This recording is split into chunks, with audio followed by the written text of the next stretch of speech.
Hello friends, welcome back to my another video. तो friends আজি আমি দেখুৱাম আপোনালোকৰ মোবাইলৰ ডিসপ্লে ফুল স্ক্ৰীন মোড কেনেকৈ বনাব পাৰে জাস্ট 2 মিনিটৰ ভিতৰত আপোনালোকক দেখুৱাম।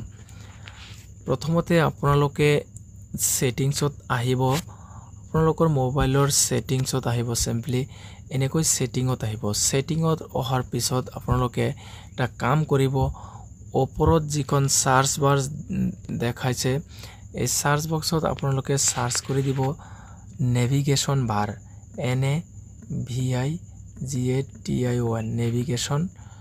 নেভিগেশন লিখি সিম্পলি সাৰ্চ কৰি দিব। সাৰ্চ কৰাৰ পিছত তলত দেখা পাব ডিসপ্লে নেভিগেশন বাৰ, ইয়াত ক্লিক কৰি দিব। ক্লিক কৰাৰ পিছত আপোনালোকে তলত আহিব, তলত আহি দেখা পাব নেভিগেশন বাৰ, ইয়াত সিম্পলি ক্লিক কৰি দিব। ক্লিক কৰাৰ লগে লগে ইয়াত দেখা পাব সুইফট গেজাৰ্ছ, ইয়াত দেখা পাব। তাৰ পিছত তলত দেখা পাব বাটন অৰ্ডাৰ, আপোনালোকে সিম্পলি সুইফট ক্লিক কৰি দিব। ক্লিক কৰাৰ লগে লগে আপোনালোকৰ মোবাইলৰ স্ক্ৰীনখন ফুল হৈ যাব। এনেকৈ সুইপ কৰিলে বেক হৈ যাব। তো ফ্ৰেন্ডছ, এইখিনি আছিল আজিৰ ভিডিও। যদি ভিডিওটো ভাল লাগে তেনেহলে সাবস্ক্ৰাইব কৰি দিব চেনেলটো আৰু ভিডিওটো এটা লাইক কৰি দিব।